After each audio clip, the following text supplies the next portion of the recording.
ये रसोई बनाने की खोआ से जो मिठाइयाँ बनती हैं उनको बनाने में ये बहुत ही निपुण है। खांड से करुए बनते हैं ना, खांड के करुए भी अच्छी बनाती हैं। राधा रानी के लिए खेलने के लिए मिट्टी के खिलखिड़ा भी बनाती हैं। पिया पीतम में मान हो जाता है तो मान भी भंग कराती हैं। और चवर सेवा चमर लिए हाथ में। ये आपको सामने बाबा दिख रहे हैं। हाँ, इनका नाम है घमंड देवाचार्य जी।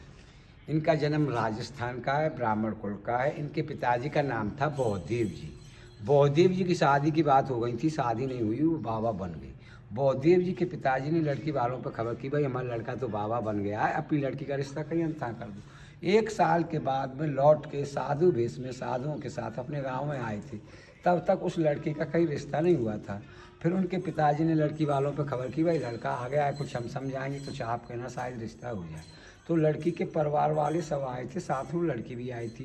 संतों के बाबाओं के सब पैर छूते। उस लड़की ने बौद्धदेव जी के पैर छुए तो उसको आशीर्वाद दे दिया कि आप पुत्रवती हो।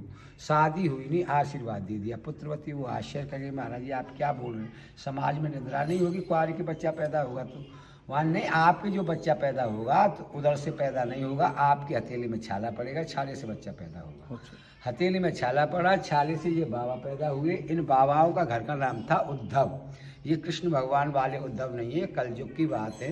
ये उद्धव भी 12 साल के हो गए ना, इन्होंने भी अपना घर छोड़ दिया। वृंदावन में आके निम्मार संप्रदाय के आचार्य थे व्यास देवाचार्य जी, उनके शिष्य बन गए, ये बाबा बन गए। ये भगवान के भजन में मस्त रहते थे, किसी से बोलते नहीं थे। लोग कहने लगे ये तो बहुत घमंडी है, बोलता नहीं है, तो इनका नाम पड़ गया उद्धव घमंड देव। यहाँ सुंदर स्थान देखकर, रमणीक स्थान देखकर इन्होंने ऐसी घनघोर कठिन तपस्या की कि पिया पीतम राधा कृष्ण को प्रकट कर लिया। तब भगवान ने इनको आदेश दिया कि भाई आप गांव से ब्राह्मणों के बच्चे लो, राधा कृष्ण बनाओ, मेरी रासलीला का प्रचार प्रसार करो। सामने देखो भगवान अपना मुकुट दे रहे हैं इनके लिए, राधिका जी अपनी चंद्रकांत दे रही हैं। इनको बच्चों के सिर पर धारण करना, धारण करते ही समझना हम ही खिल रहे हैं। बच्चों के अंदर हमारा आवेश आएगा, उनको सुतई लीलाओं का ज्ञात होता चला जाएगा। इनसे तो भगवान ने बात की और ब्राह्मणों को सपने में आदेश दिया कि एक साधु आपसे बच्चा मांगने के लिए आएगा, उससे मना मत करना, बच्चे दे देना। सुबह होते ही ये ब्राह्मणों के पास गए, उनसे बच्चे मांगे, उन्होंने दे दिए। यहाँ लाकर बच्चों का श्रृंगार किया, ठाकुर जी के दिए हुए मुकुट बच्चों के सिर पर धारण किए तो बच्चा अंतर ध्यान हो गई, गायब हो गई।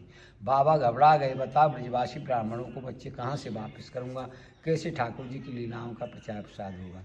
और कोई सहारा नहीं मिला, समाधि लगाकर भगवान की चिंतन में बैठे। दोबारा भगवान प्रकट हुए, भगवान से कहा महाराज आपके आदेश के अनुसार मैं ब्रजवासी ब्राह्मणों के बच्चे लाया, लाकर यहाँ श्रृंगार किया, आपके दिए हुए मुकुट पहनाए तो बच्चा गायब हो गए। बताओ ब्रजवासियों को बच्चे कहाँ से वापस करूँगा, कैसे आपकी लीलाओं का प्रचार प्रसार होगा। भगवान बोले बच्चे तो वो हमारे लोक में पहुँच चुके हैं, आप राधा कुंड के पास कौन ही गाँव है, वहाँ जाओ, वहाँ से ब्राह्मणों के बच्चे लेके आओ। घमंड देवाचार्य जी कौन ही गए, वहाँ से ब्राह्मणों के बच्चे लेके आए। फिर यहाँ पर रास हुआ जिस पे आप लोग खड़े हैं, ये ठाकुर जी का प्रथम रासलीला मंडल है। रास हुआ, ठाकुर जी की आज्ञा हुई, प्रचार प्रसार का काम यहाँ के ब्राह्मणों को सौंपो, जगह जगह जाके प्रांतों में प्रचार करेंगे। तो ब्राह्मण मंडली बनाकर MP दतिया डिस्ट्रिक्ट में ले गई थी। दतिया वाले राजा बोले जैसे कृष्ण भगवान ने काली नाग जमुना के अंदर से नाथा ना, उसी प्रकार हमको नागनाथ के दिखाओ, नहीं हम आपको जेल में बंद कर देंगे, आप ढोंग फैलाते डोलते हो। ब्राह्मणों को हड़काया तो ब्राह्मण घबरा गए, सोचने लगे हम तो ठाकुर जी की आज्ञा से प्रचार करने के लिए निकले हैं, ये राजा क्या कह रहा है। उदास होकर बैठे थे। पहले रास में छोटे छोटे बच्चे ठाकुर जी बनाते थे, वो बच्चे बोले आप क्यों उदास हैं। उन्होंने बताई लाला ये राजा बोल रहा है जैसे कृष्ण भगवान ने काली नाग जमुना के अंदर से नाथा ना, उसी प्रकार हमको नागनाथ के दिखाने जेल में बंद कर देंगे, आप चिंता मत करो। राजा से अभी जाके बोलो कि आज नागलीला ही होगी। ब्राह्मणों ने जाके बोल दिया कि महाराज आज नागलीला होगी। तो राजा ने सपेरे बुला के अपने तालाब में बहुत बड़ा सर्प छुड़वाया, रासलीला हुई। रास ब्याही भगवान ने खेलते खेलते उस तालाब में गेंद गिर दी। श्री रामा सखा की गेंद थी, उन्होंने अपनी गेंद मांगी, उनसे छुड़ा के तालाब में कूद गई। तो 3 घंटा तक नहीं निकले।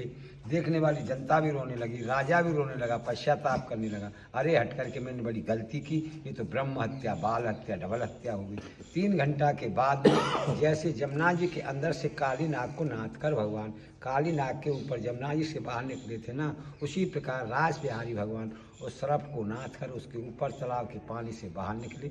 तो राजा ने खुश हो कि अपने जैसे महल थे यहाँ पर महल बनवाए और रासबिहारी भगवान के लिए 5.25 किलो का सोने का मुकुट बनवा के भेंट में दिया। वो मुकुट अब भी है, मथुरा लॉकर में जमा है। उत्तर भादों लगत पार की पूर्णिमा आती है, जिससे पितर पक्ष चालू होते हैं ना, उस पूर्णिमा को आता है प्रशासन के साथ, उसे पहनकर ही महाराष्ट्र लीला होती है। बोलो रासबिहारी भगवान की जय। चंपक लता सखी की जय। जय जय श्री राधे। चंपक लता जी का